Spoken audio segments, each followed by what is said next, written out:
놓습니다. 오늘은 이 세 번째로 가시떨기에 떨어져서 열매 맺지 못하는 마음에 대해서 우리가 나누고자 합니다.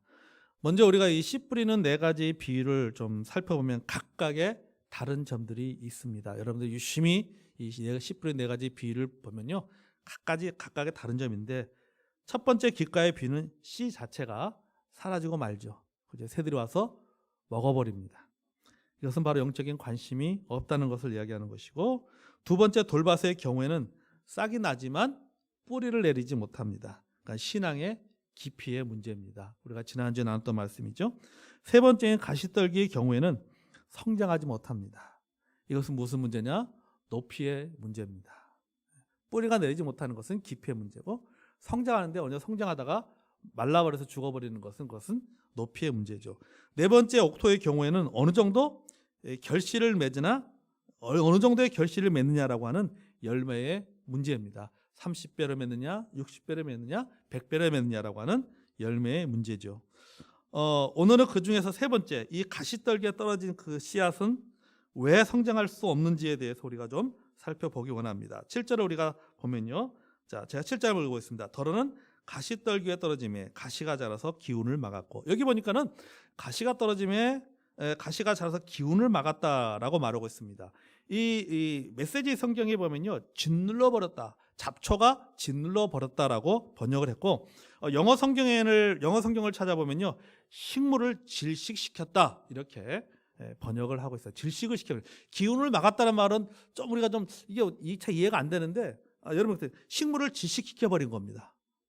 다른 말은 뭐예요? 자란 식물은 뭐예요? 죽여버렸다라고 하는 것이죠. 여러분, 우리 그 나무는요, 그 성장을 기준해서 두 가지 종류로 나무가 나눠집니다. 하나는 뭐냐면 교목, 하나는 관목입니다. 교목이라고 하는 것은 뭐냐? 나무가 위로 자라는 나무, 위로 높이로 잘 자라는 나무를 교목이라고 말하고, 이 위로 안 자라고 사람의 키만큼 자라다가 옆으로 쫙 자라는 나무들이 있어요. 이것을 관목이라고 이야기를 합니다. 여기 이 가시떨기는 이 아카시아과의 키가 작은 가시덤불의 관목입니다. 그러니까 이 관목에 옆으로 쭉쭉 뻗어나가는 나무예요. 위로 성장하는 것이 아니라 옆으로 쭉 뻗어나가는 나무입니다. 자, 이 관목은 키가 작은 나무로 위로 자라지 않고 옆으로 무성하게 자라는 특징이 있습니다. 그러다 보니까는 이 무성하게 옆으로 쭉 자라게 되면은 잔이 그 밑에 나무 가지라든지 또는 잎사귀라든지 이 밑에 뭐가 생기는 거예요?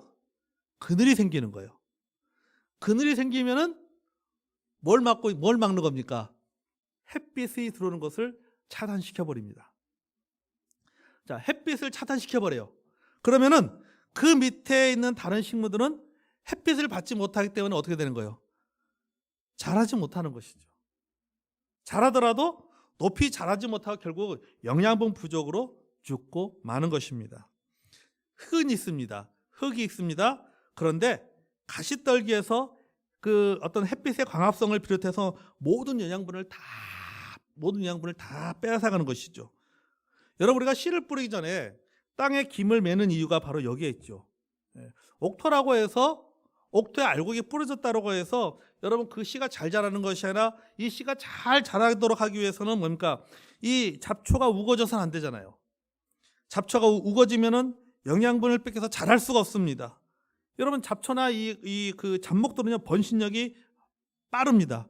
굉장히 빠르죠. 그래서 제때 관리해 주지 않으면 알곡이 자라날 수가 없는 거죠. 그래서 우리가 씨를 뿌리기 전에 뭐 하는 겁니까? 땅에 김을 매주는 것이죠. 잡초도 뽑아버리고, 이런 걸 다 영양분이 다른 곳에서 빠져나가지 않도록 땅을 일구는 것이죠. 그런 다음에 씨를 뿌리는 것이죠. 여러분이 가시덤불이 있다라고 하는 것은 그 좋은 말씀의 영양분을 잡초라든지 또는 잡목들이 다 빼앗아감으로 말미암아 영양실조가 되어서 제대로 자랄 수 없다는 말씀이에요. 그러니까 자라더라도 어떻게 자라는 거예요? 비실비실하게 자라는 거예요. 비실비실하게. 영양분이 왜 비실비실 자라느냐? 영양분을 다 다른 곳에 영양분을 다 그러다 보니까는 이 나무가 건강하게 성장하지 못하는 거죠. 비실비실 성장하다 어느 순간에 말라버리는 것이죠. 여러분, 이것을 우리가 신앙적으로 해석해 본다면 말씀이 아닌 다른 영양권 안에 있다는 것입니다. 말씀을 들어도 믿음의 씨앗이 있어도 온전하게 자라지 못한다는 것입니다. 왜냐하면 이 가시에 찔리고 잡초의 영양분을 빼앗기게 되고 또 그것들에 가려서 햇빛도 바람도 제대로 못 받게 되는 것과 똑같은 것이죠. 그러니까 순수하게 자랄 수 없는 환경이 되어버렸다라고 하는 것이죠. 자, 예수님께서는 그럼 이 가시떨기 비유를 어떻게 해석을 하고 있는가? 22절 볼까요? 자, 마태복음 13장 22절 같이 한번 읽어보겠습니다. 자, 시작. 가시떨기에 뿌려졌다는 것은 말씀을 들으나 세상의 염려와 재물의 유혹에 말씀이 막혀 결심하지 못하는 자요. 예수님께서 이렇게 지금 해석을 하고 계십니다. 말씀을 안 듣는 것이 아닙니다. 말씀을 듣습니다. 열린 귀가 있고 열린 마음이 있어서 하나님의 말씀을 듣는데, 하나님의 말씀을 받아들이는데 이게 결실을 맺지 못하는 거예요. 이게 잘 자라지가 못하는 거예요. 이 마가복음에서는요, 이렇게 기록했습니다. 마가복음 4장 18절과 19절에 이렇게 기록을 했어요. 제가 읽겠습니다. 또 어떤 이는 가시떨기에 뿌리운 자니 이들은 말씀을 듣되 세상의 염려와 재리의 유혹과 기타 욕심이 들어와 말씀을 막아 결실치 못하게 되는 자요 라고 마가복음에서는 이렇게 기록을 하고 있고, 아까 우리 방금 읽은 이 마태복음에서는 세상의 염려와 재물의 유혹에 말씀이 막혀 결심하지 못하는 자다 이렇게 기록을 하고 있습니다. 자, 말씀을 거부하지 않는 것이죠. 말씀을 듣습니다. 말씀에 아멘도 합니다. 그러나 갈등하는 거죠. 말씀을 듣고 말씀을 받아들이는데 갈등합니다. 믿음의 결단을 내리고 선택해야 될 문제 앞에서 포기하고 마는 것이죠. 그 이유가 뭡니까? 이게 본문에 보니까 예수님이 해석해 보면 그 이유가 두 가지다라고 말하고 있어요. 한 가지는 세상의 염려, 또 다른 한 가지는 뭡니까? 돈에 대한 유혹이라고 말하고 있죠. 저는 여기서 한 가지 질문을 던져봅니다. 다른 원인도 많을 텐데 왜 예수님 왜 세상의 염려와 돈의 유혹이라는 두 가지를 들었을까라고 하는 생각이 들어요. 다른 것도 많잖아요. 우리가 믿음이 성장하는데 장애가 되어지는, 믿음 성장의 장애물이 되는 많은 것들이 있는데, 근데 예수님께서 여기서 두 가지 비유를 딱 들었어요. 두 가지 이유를. 하나는 뭐라고요? 세상의 염려. 또 하나는 뭡니까? 재물의 유혹. 두 가지를 이야기했단 말이죠. 다른 것도 많을 텐데 왜 예수님은 특별히 두 가지를 딱 집어서 이야기를 했을까라고 하는 것입니다. 저는 여기에 고민을 생각해 봤어요. 왜 그랬을까? 예수님 왜 세상의 염려와 돈의 유혹에 두 가지 이유를 들었을까? 생각해 보니까요, 여러분, 우리가 살면서 가장 많이 자주 직면하는 문제이기 때문이에요. 우리의 생활에 우리가 살면서 직접적으로 겪고 있는 문제가 뭡니까? 염려와 세상적인 염려. 또 하나는 뭡니까? 이 돈에 대한 문제. 우리가 살면서 항상 부딪히는 문제라고 하는 거죠. 이것은 곧 개인의 믿음에 직접적인 영향을 주는 문제이기 때문이죠. 염려의 문제는요, 하나님에 대한 신뢰의 문제고, 그 다음에 돈의 유혹은 믿음의 대상이 누구인가라고 하는 문제이기 때문이죠. 그러니까 내가 어떤 부분을 염려하고 있다면 그것은 무슨 문제냐면 하나님에 대한 신뢰의 문제예요. 그리고 내가 어떤 재물에 대한, 돈에 대한 어떤 그런 그 유혹의 문제에 빠졌다면 그것은 무슨 문제냐면 믿음의 대상에 대한 문제라고 하는 것이죠. 자, 그럼 우리 한 가지씩 좀 살펴보겠습니다. 자, 먼저 세상의 염려입니다. 여러분, 이 세상의 염려가 무엇인지 말 안 해도 하도 많이 들어가서 아마 우리 성도님들 잘 알 거라고 생각이 됩니다. 예수님 믿은 지 오래되어도 항상 우리 주변에 보면 항상 염려와 걱정거리에 살아가는 사람들이 있습니다. 그러니까 예수님 믿는 것은 예수님 믿는 대로 믿으면서도 걱정은 걱정대로 하고 사는 것이죠. 믿으면서 살고 걱정하면서 삽니다. 교회 왔을 때는 은혜 안에 살고 집에 돌아가면은 어디 안에 살아가는 거예요? 걱정거리 안에서 살아가는 거예요. 교회 안에서는 아멘 하면서 살고 집에 가서 뭡니까? 한숨 쉬면서 사는 거예요. 한숨 쉬면서 사는 거예요. 마치 천국과 지옥을 왔다 갔다 하는 것이죠. 누가 시킨 것도 아닌데 아무 쓸모도 없는 걱정으로 해서 그것이 병적인 습관에 젖어 있는 것이죠. 그러니까 여러분, 우리가 한번 생각해 보세요. 내가 교회에서 그렇게 아멘을 잘하는데 집에서는 아멘 안 하고 집에서 한숨만 푹 쉬고 한숨만 쉬고 산다면은 여러분 이게 가시떨기에 뿌려진 씨앗과 똑같은 거예요. 마태복음 6장 27절에 보면 너희 중에 누가 염려함으로 그 키를 한 자라도 더 할 수 있느냐 이렇게 말씀하고 있잖아요. 그렇죠. 염려한다고 해서 해결되는 것이 아님에도 불구하고 우리가 염려 속에 살아갑니다. 한숨 쉰다고 해서 해결되는 것이 아닌데도 불구하고 한숨 쉬면서 살아간다는 거예요.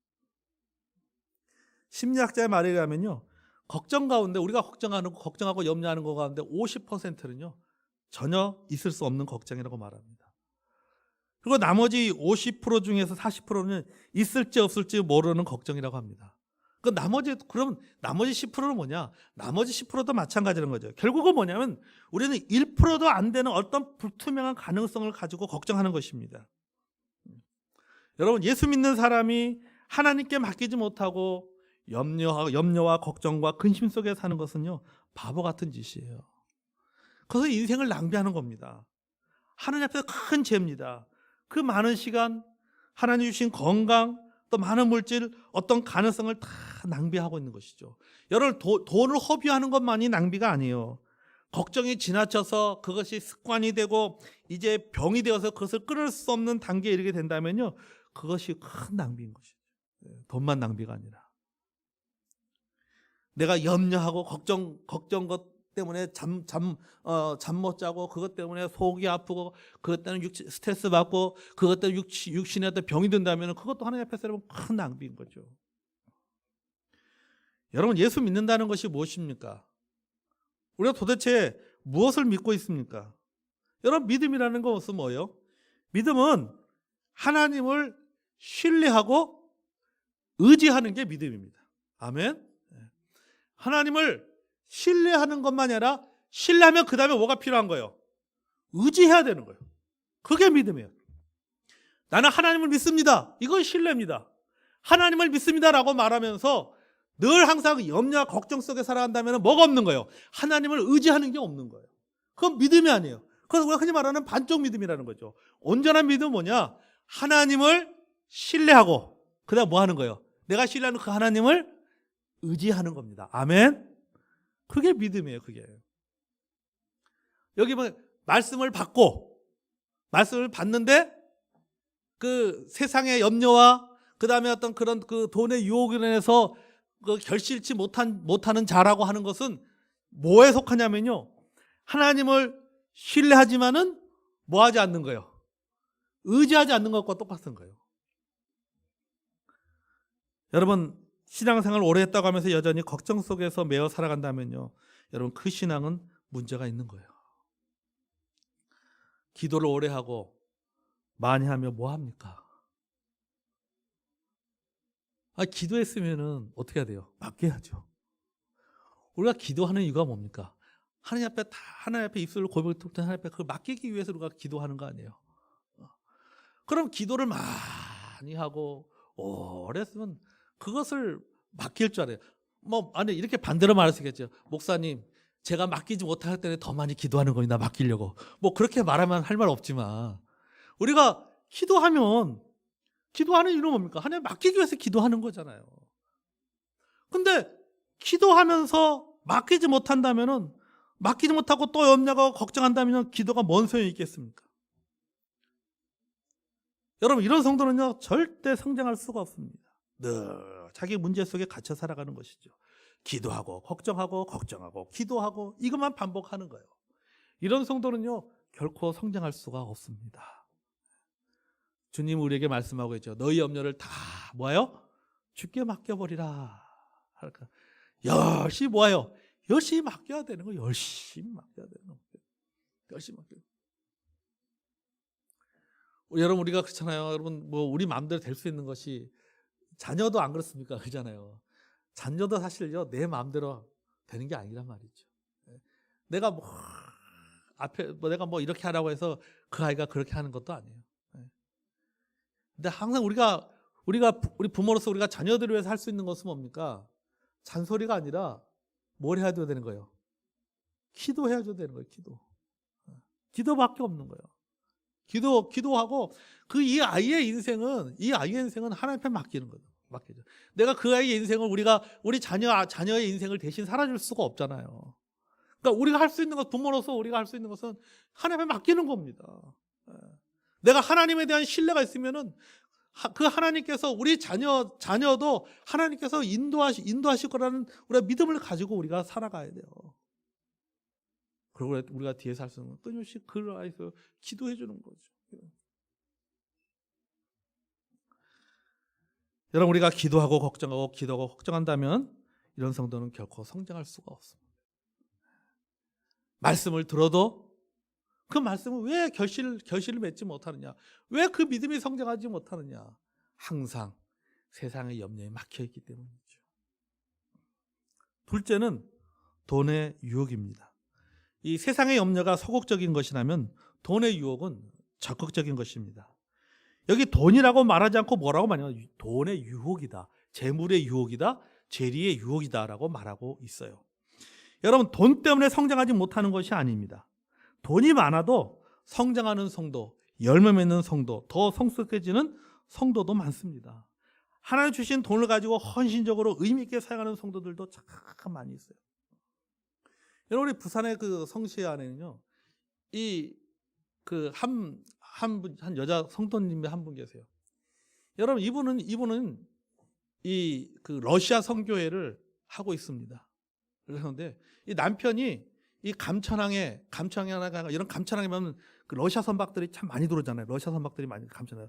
들어온 러시아 선박을 그 수리하는 업체를 운영을 해요. 부산에 굉장히 큰 기업을 하고 있어요. 그 회장의 부인 되시는 분인데요. 그 감천항에 그 큰 빌딩을 사가지고 거기를 러시아 선원들을 위한 복지센터로 만들어서 그걸 섬기고 있어요. 그 뭐에 섬기냐면은 뭐 하기 위해서? 선교하기 위해서요. 그러면 그 안에 가보면요, 뭐 카페도 있고 탁구장도 있고 또 그 한의사들이 그렇게 이게 물리치료사 이런 사람들이요, 러시아 선원들 이렇게 배 수리하러 오잖아요. 그런 배 수리하는 동안 선들이 쉴 거 아닙니까? 그분들이 그 센터 와서 쉬는 거예요. 그러면 거기서 그 침도 놔주고 이래요. 이런 일들을 하고 계세요. 거기서 예배도 드리고 공부도 하고 마음껏 그 안에서 쉴 수 있게 카페처럼 진짜 잘 해놨어요. 자, 여러분, 그게 1년 동안 운영하는 비용만 해도 어마어마합니다. 그거를 본인이 다 하는 거예요. 다 헌신해가지고 그거를 하고 있어요. 그러니까 여러분, 이 돈을 가지고도 이렇게 여러분 그런 헌신적인 의미 있게 살아가는 성도들도 많다라고 하는 것이죠. 여러분, 돈은 죄가 아닙니다. 돈이라고 하는 것은요, 중립적인 거예요. 부자가 되는 것이 죄가 아닙니다. 돈의 유혹이 문제라고 하는 거죠. 돈의 유혹이 문제. 돈의 유혹 때문에 성장하지 못한다라고 하는 것이죠. 그럼 왜 돈의 유혹을 받느냐? 바로 욕심 때문이죠. 욕심 때문에. 돈에 대한 욕심이 없는데 물질의 유혹을 받겠습니까? 아니, 식욕이 없는데 무엇 때문에 음식의 유혹을 받겠습니까?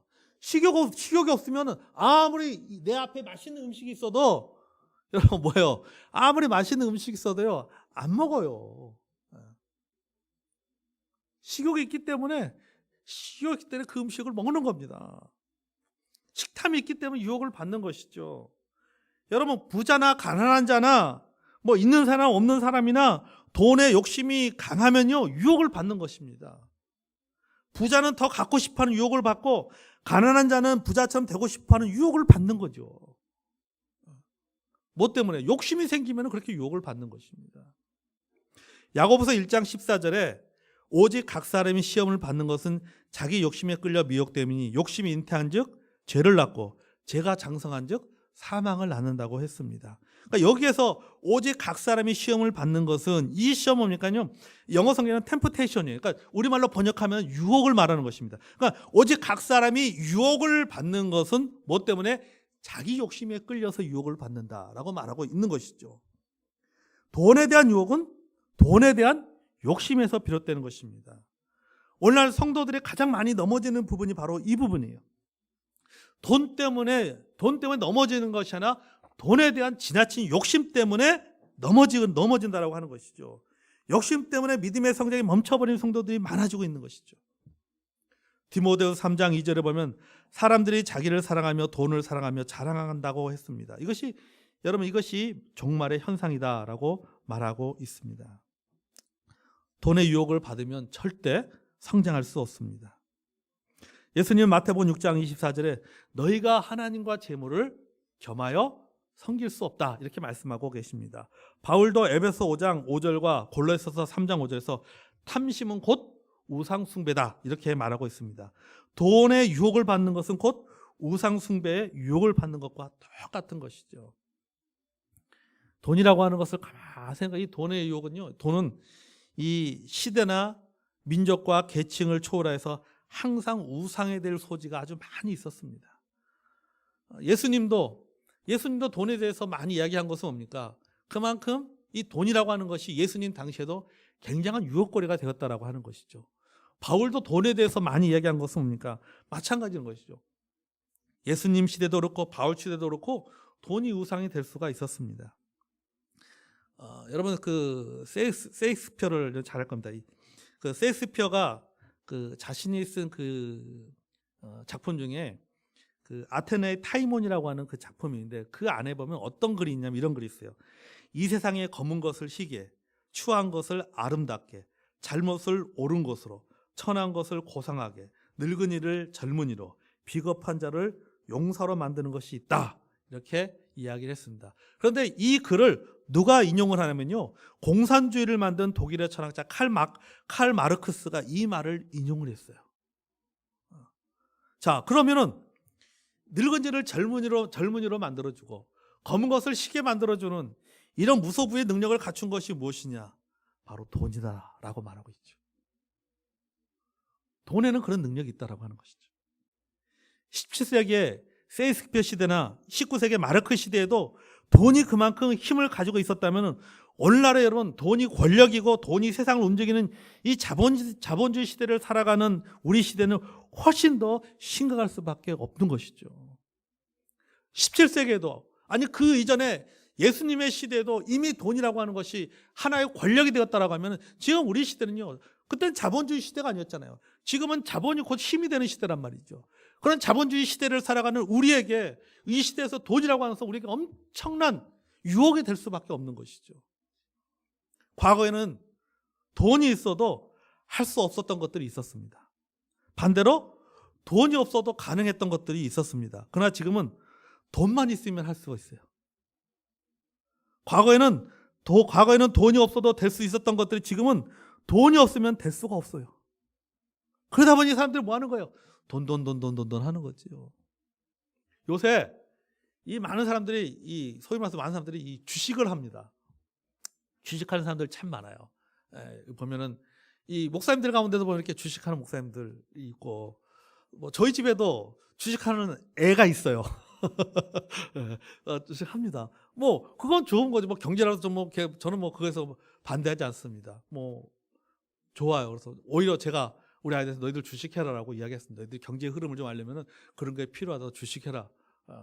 해가지고 하고 있어요. 뭐 저는 뭐 하진 않지만 뭐 하고 있습니다. 그러니까 주식하는 것 모습 요새 뭐 어떤 것들은 계속 주식이 올라가고 뭐 소위 말해서 뭐 상한가를 치고 계속 치고 계속 올라가는 거 있습니다. 근데 여러분 주식하는 건 좋은데 여러분 그 주식이 어떤 주가 때문에 주가가 오르는 것 때문에 그것 때문에 시험 받아서 안 된다라고 하는 거죠. 그거는 그것대로 그것 때문에 그것이 주가가 떨어지면 나이가 투자한 돈이 주가가 떨어지면 그것에 예민해지고 그 예민한 것이 그것이 누군가의 가족 가운데 그것이 무슨 어떤 부정적인 영향을 준다면은 여러분 그것은 올바른 것이 아니에요.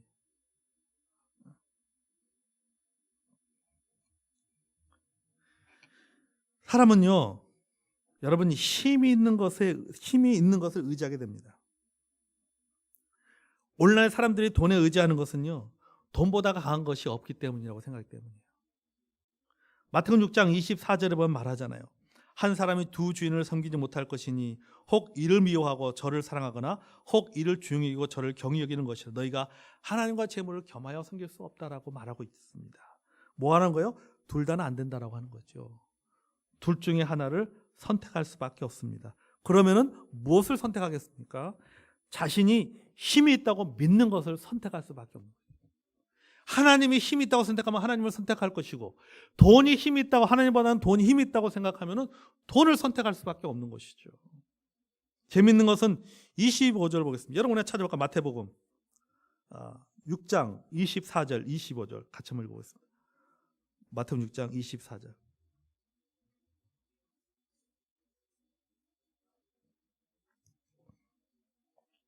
자, 먼저 24절 먼저 읽어보겠습니다. 24절만. 자, 시작. 한 사람이 두 주인을 섬기지 못할 것이니 혹 이를 미워하고 저를 사랑하거나 혹 이를 중히 여기고 저를 경히 여김이라.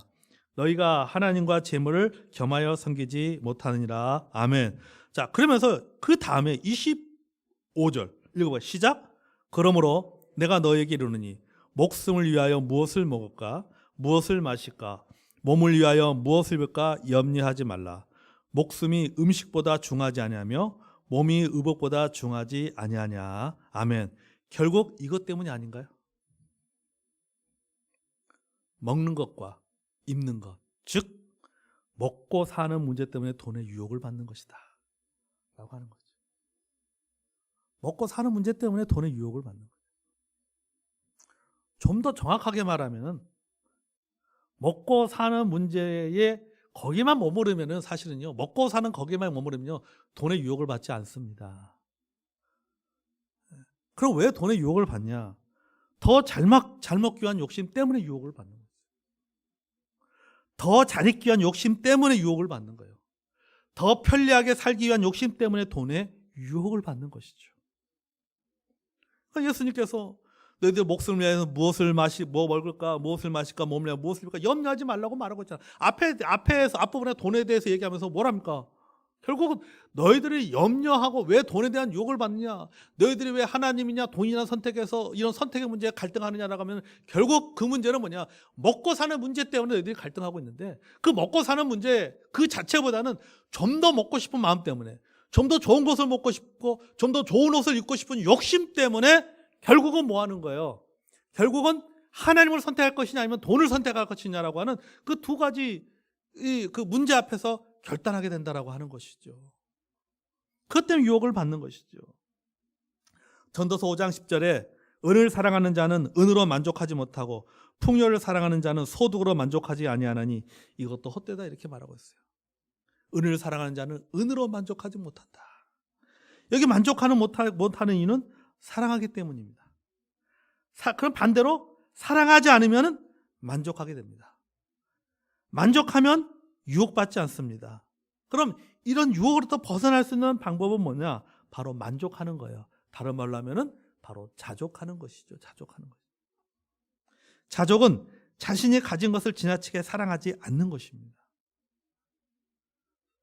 자기가 가진 것을 사랑하는 것을 사랑하되 그것을 지나치게 사랑하면 그게 뭐예요? 그게 욕심이 되는 거예요. 만족하지 못하는 것이죠. 자꾸 더더더를 생각하게 되는 것이죠. 디모데전서 6장 7절에서 10절 우리 한번 읽어볼까요? 자, 디모데전서 6장 7절에서 10절 보겠습니다.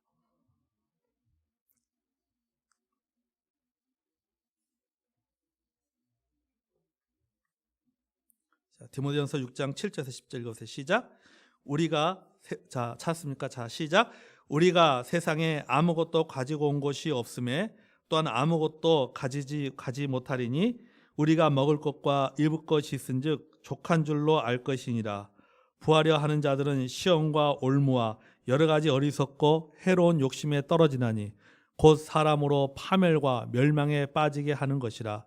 돈을 사랑함이 일만하게 뿌리가 되나니 이것을 탐내는 자들은 미혹을 받아 믿음에 떠나 많은 근심으로서 자기를 찔렀도다. 아멘.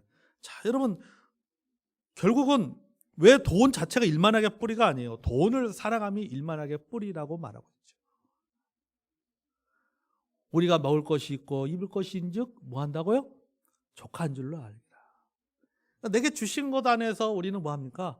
감사할 줄 알아야 돼요. 내가 조금 부족하기 때문에 하나님 앞에 기도할 수 있어요. 하나님, 이런 부분이 부족합니다. 하나님, 어떤 물질의 축복을 위해서 하나님 앞에 기도할 수 있겠지만은, 그러나 그것은 욕심을 가져서 안 된다라고 하는 거죠. 부족한 것이 있어 하나님 앞에 우리가 기도하죠. 하나님 주시도록 기도하죠. 하지만은 그 물질 자체를 지나치게 욕심을 가지고 사랑하는 사람이 되서 한다. 그러면 결국 뭡니까? 이것을 탐내는 자들은 미혹을 받아 믿음에서 떠난 많은 근심으로써 결국 누구를 찌른다? 자기를 찔렀도다. 결국 예수님이 말한 것처럼 세상의 염려와 재물의 유혹으로 말미암아 기운을 막는다, 잘하지 못한다고 말했잖아요. 질식해서 죽는 거예요. 결국 이것은 누구를 영적으로 죽게 만드는 거예요. 자기를 죽게 만드는 것이다 라고 하는 것입니다. 이런 말씀을 정리합니다. 성장의 두 가지 장애물은 염려와 돈에 대한 지나친 욕심입니다. 근본적으로 들어가 보면 염려의 문제도 그렇고 돈에 대한 문제도 결국은 하나님에 대한 불신의 문제예요. 하나님에 대한 신뢰가 있으면 모두 해결할 수 있는 문제입니다. 어쩌면 이것은 우리의 평생의 과제입니다. 이 평생의 문제를 잘 풀어서 성장할 수 있는 비결이 들어있는 성경 구절이 있습니다. 그래서 저는 이 성경 구절 읽으면서 이제 말씀을 마치려고 하는데요. 우리 한번 찾아볼까요? 구약 성경인데요. 역대상 29장 11절과 12절. 이 말씀을 암송하고 늘 이 말씀을 늘 마음에 여러분 새기시기 바랍니다. 세상에 대한 염려, 또 돈에 대한 어떤 유혹, 돈에 대한 욕심, 좀 더 있으면 좋겠다, 좀 더 많이 있었으면 좋겠다, 이런 대한 유혹을 받을 때, 만족하지 못한 그런 유혹을 받을 때 이 말씀을 늘 기억하고 묵상했으면 좋겠어요. 역대상 29장 11절 12절. 자, 같이 한번 읽었습니다. 자, 구약성 역대상 29장 11절과 12절. 자, 우리 같이 한번 읽어보세요. 시작. 여호와여, 위대하심과 권능과 영광과 승리와 위엄이 다 주께 속하였사오니 천지에 있는 것이 다 주의 것이로소이다. 여호와여, 주권도 주께 속하였사오니 주는 높으사 만물의 머리이심이다. 부와 기가 주께로 말미암고 또 주는 만물의 주제가 되사 손에 권세와 능력이 있사오니 모든 사람을 크게 하심과 강하게 하심이 주의 손에 있나이다. 아멘. 여러분, 모든 것은 다 하나님의 손에 있습니다. 아멘. 그렇죠? 우리의 세상의 염려, 내가 염려하는 모든 문제를, 그것을 해결해 줄 수 있는 분도 누구예요? 하나님이십니다. 아멘. 우리가 돈이 부족해서 부족할 때 그 돈을 주실 수 있는 분도 누구예요? 하나님이에요. 네. 그렇기 때문에 여러분, 우리는 어떨까?